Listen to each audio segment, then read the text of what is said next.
अस्सलाम वालेकुम dear students and welcome back to bioinformatics with MP. आज का जो हमारा लेक्चर है वो है नॉन कोडिंग आरएनए प्रेडिक्शन।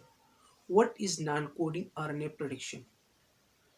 इस टॉपिक में हम लेक्चर देंगे। एक लेक्चर हमने तैयार किया है प्रेजेंटेशन के थ्रू कि नॉन कोडिंग आरएनए किसे कहते हैं, उनकी कौन कौन से टाइप्स है, types of non coding RNA and role of non coding RNA and we can, और उसके बाद function of non coding RNA कि हम नॉन कोडिंग आरएनए को प्रेडिक्ट करते हैं, लेकिन क्यों प्रेडिक्ट करते हैं, इसका कौन कौन से फंक्शन है।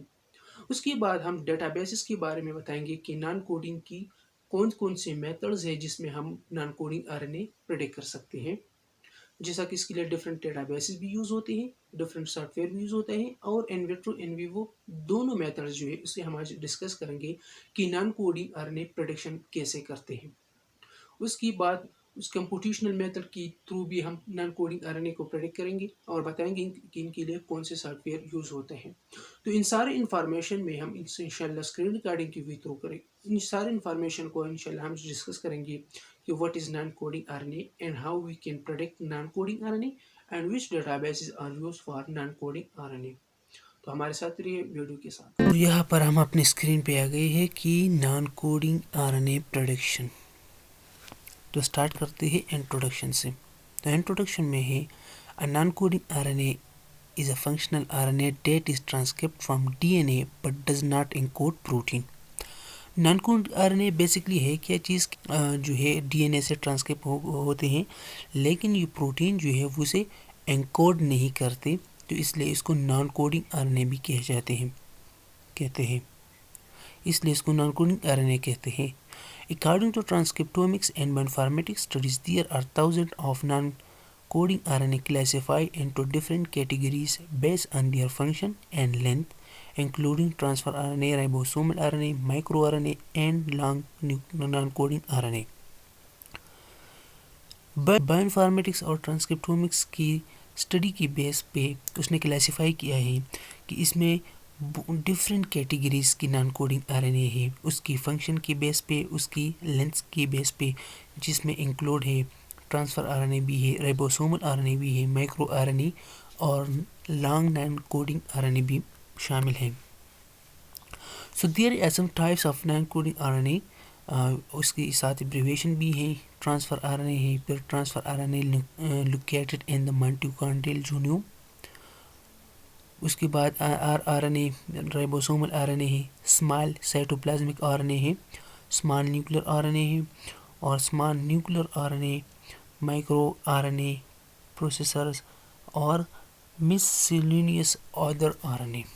तो ये सारे आरएनएस जो है वो नॉन कोडिंग आरएनए में आते हैं। उसकी बाद उसके आते हैं टाइप्स कि नॉन कोडिंग की आरएनए कितने टाइप्स हैं। सो बेसिकली इसकी दो टाइप्स हैं, जिसे एक को हाउसकीपिंग कहते हैं और दूसरे को रेगुलेटरी नॉन कोडिंग आरएनएस कहते हैं। तो हाउसकीपिंग आरएनएस में जो आती है वो ribosomal RNA, transfer RNA, small nuclear RNA, और दूसरा जो है वो स्मॉल न्यूक्लियर आरएनए भी आते हैं। उसके बाद रेगुलेटरी आरएनए में शॉर्ट नॉन कोडिंग आरएनए आते हैं और लॉन्ग नॉन कोडिंग आरएनए आते हैं। शॉर्ट जो है वो लेस देन 200 न्यूक्लियोटाइड्स के आरएनए आते हैं और लॉन्ग जो है ग्रेटर देन 200 न्यूक्लियोटाइड के आरएनए आते हैं, जिसमें मैसेंजर आरएनए और सारे भी आरएनए आते हैं। अब उसकी टाइप्स जो है हाउसकीपिंग की, जब क्लासीफाई होने के बाद हर एक हाउसकीपिंग और रेगुलेटरी आरएनए की अलग अलग टाइप है। जैसा कि मैंने बताया कि transfer RNA, ribosomal, splicing, small nuclear RNA उसकी हाउसकीपिंग नॉन कोडिंग की आरएनए में आते हैं, और फिर रेगुलेटरी नॉन कोडिंग आरएनए में आते हैं short non coding RNA, micro RNA, small interfering RNA, long RNA और लॉन्ग नॉन कोडिंग आरएनए इसमें आते हैं। Now role of non coding RNA, ये इसका क्या रोल है, रोल नॉन कोडिंग आरएनए का कौन से रोल है। Due to the importance role of non coding RNA cellular process and disease development, many experimental and bioinformatics methods have been developed to predict non-coding RNA and their function. इसकी importance की वजह से, इसकी cell process की वजह से, या disease में इन्वॉल्वमेंट की वजह से, या डिजीज़ की डेवलपमेंट की वजह से बायोइनफॉर्मेटिक्स ने कई एक्सपेरिमेंट की है ताकि उसको नॉन कोडिंग आरएनए को प्रेडिक्ट कर सके और उसके फंक्शन में भी प्रेडिक्ट कर सके कि ये कौन सी फंक्शन परफॉर्म कर सकती है। तो इसके लिए डिफरेंट मेथड्स जो है वो यूज़ हो गई है और नॉन कोडिंग आरएनए जो है उसे प्रेडिक्ट कर लिया है, जैसा कि एक्सपेरिमेंटल मेथड और कंप्यूटेशनल मेथड। एक्सपेरिमेंटल मेथड में क्या होता है कि enzymatic and chemical RNA sequencing and microarray analysis are the among the most popular ones। या तो एंजाइमेटिक या केमिकल आरएनए सीक्वेंसिंग के थ्रू करते हैं या माइक्रोएरे एनालिसिस की थ्रू करते हैं, जो कि मोस्टली यूज़ होता है और बहुत पॉपुलर भी है इनमें से। इन वजह से उसे नॉन कोडिंग आरएनए इस एक्सपेरिमेंट्स की वजह से वो जनरेट करते हैं। फिर उसके बाद आते हैं जी कंप्यूटेशनल मेथड। कंप्यूटेशनल मेथड में क्या होता है कि ये बहुत एक्सपेंसिव होते हैं, टाइम कंज्यूमिंग होते हैं। इस वजह से बहुत सारे कंप्यूटेशनल मेथड जो है वो डेवलप हो गई है कि ऐसा कंप्यूटेशनल मेथड हो जिसमें टाइम भी ना लगो और ज़्यादा एक्सपेंसिव भी ना हो। Now function of non coding RNA. So what is the function of non-coding RNA and why it is so important for the body?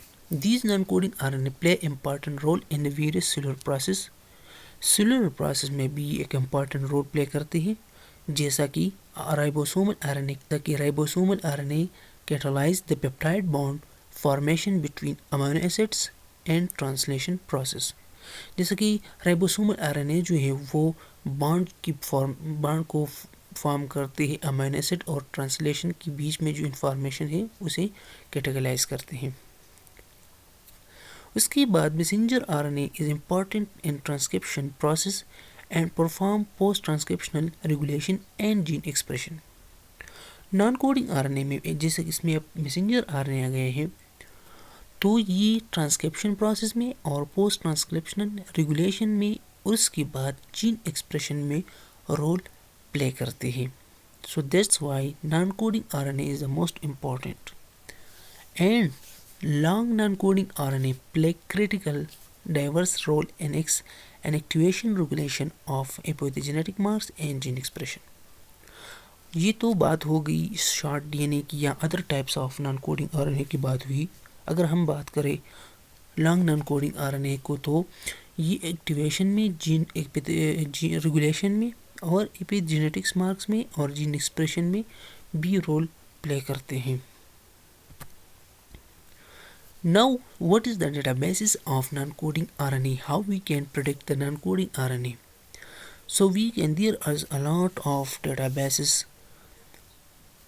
like Orform, non-code RNA, RNADB, Arabidopsis, Small Non-RNA Project। ये वो databases हैं जिसमें आप आसानी से अपनी जो non coding RNA है उसे प्रेडिक्ट कर सकते हैं। इसको हम आज एक एक को बताएंगे कि इसे कैसे यूज़ करते हैं।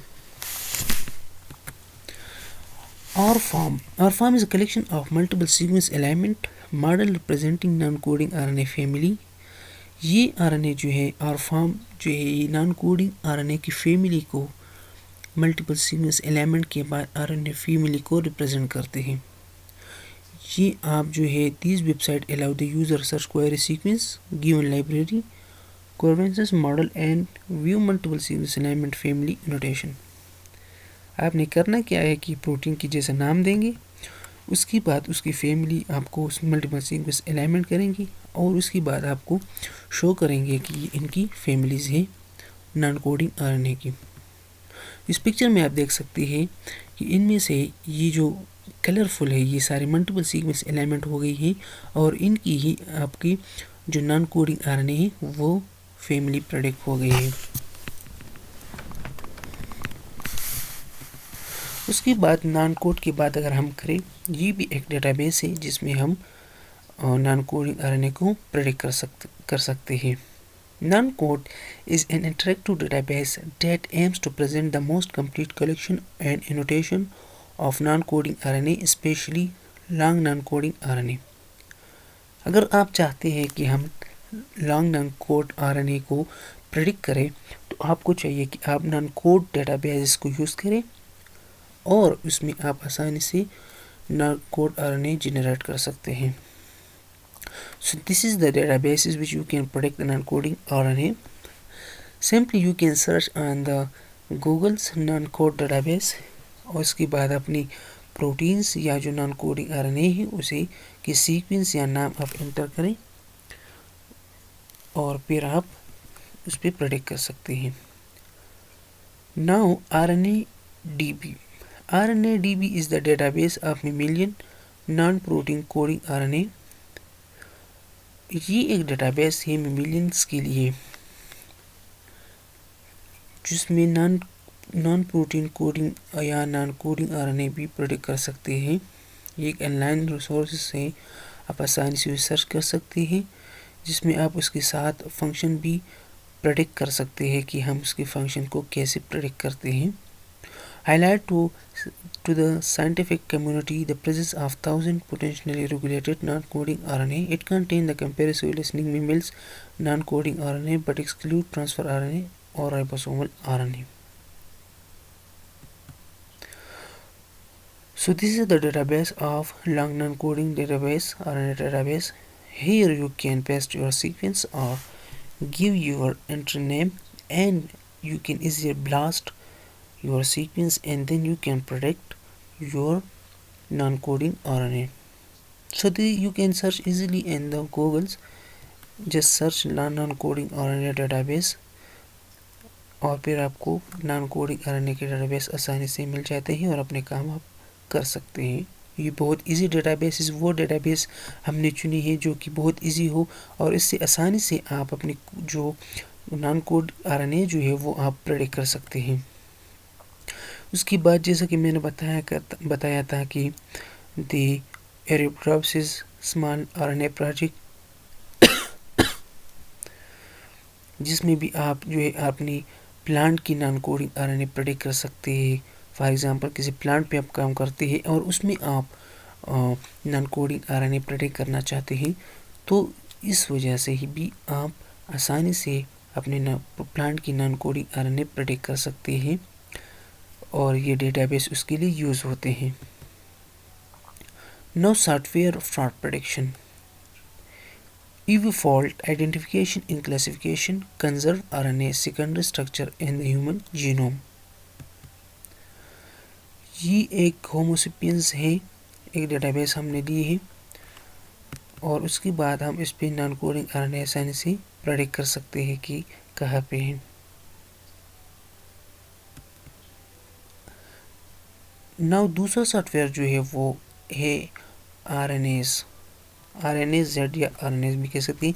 So it will help you to detect thermodynamically stable and evolutionary conserved RNA secondary structure in multiple sequence elements. So these ये वो डेटाबेसेस हैं जिसमें आप उसके स्ट्रक्चर प्रेडिक्ट कर सकते हैं, जैसा कि मैंने इस सॉफ्टवेयर के बारे में बताया, EFOLT के बारे में और दूसरा RNase के बारे में, ताकि आप नॉन कोडिंग RNA की स्ट्रक्चर कैसे प्रेडिक्ट कर सकते हैं. तो ये वो डेटाबेसेस है जिसमें आप उसकी स्ट्रक्चर को आसानी से प्रेडिक्ट कर सकते हैं. और RNase में एक प्लस पॉइंट ये भी है कि इसमें आप एवोल्यूशनरी कंजर्व RNA भी प्रेडिक्ट कर सकते हैं कि इसकी एवोल्यूशनरी रिलेशनशिप भी आसानी से फाइंड कर सकते हैं. सो ये वो डेटाबेस है, सिंपली आप गूगल पे पेस्ट कर सकते हैं. उसके बाद अपनी फास्टा सीक्वेंस पेस्ट करने के बाद आप उसे ब्लास्ट कर सकते हैं या सीक्वेंस एलिमेंट कर सकते हैं और आपको रिजल्ट आसानी से मिल सकते हैं. Now computational method. Two major categories of computational method in predicting non-coding RNA, namely homology-based method involving evolutionary conserved RNA sequence and structure, the Denoy method using RNA sequence and structure future.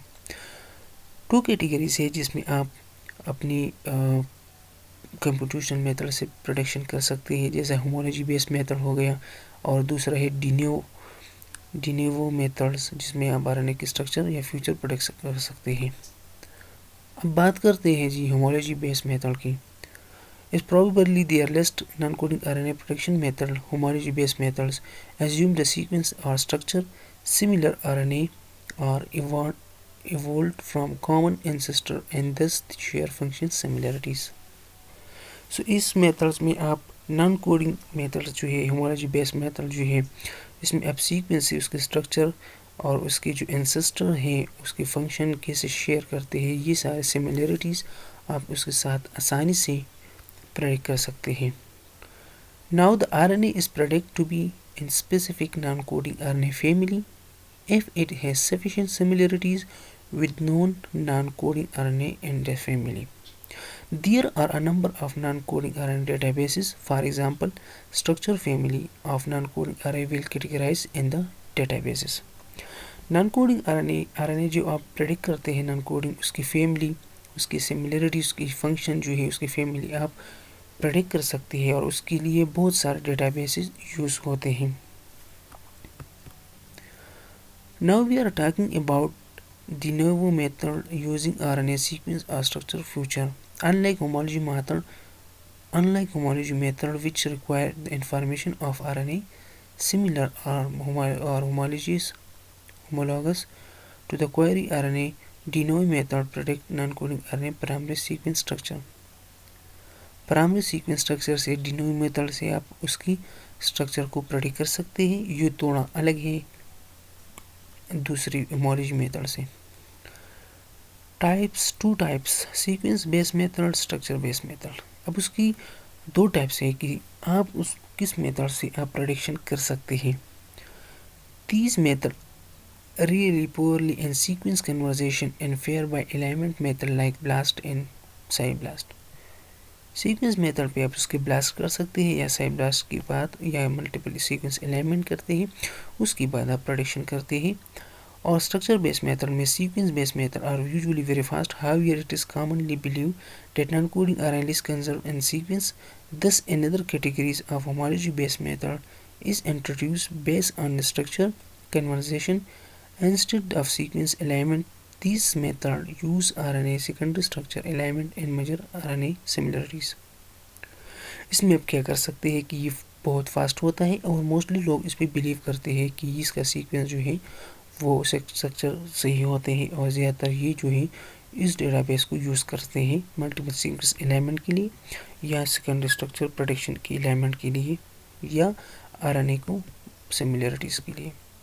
सो ये कुछ information थी non coding RNA की, जिसमें हमने आपको बताया कि आप इसके लिए कौन कौन से सॉफ्टवेयर प्रेडिक्ट कर सकते हैं, किस तरह प्रेडिक्शन कर सकते हैं, कौन कौन से मेरे चैनल को. तो उम्मीद करता हूँ कि आप लोगों को अच्छा लगा होगा. तो मेरे चैनल को सब्सक्राइब करें और बेल आइकन को दबाएं ताकि इसी तरह आपको वीडियो की नोटिफिकेशन जारी रहे. Thank you so much.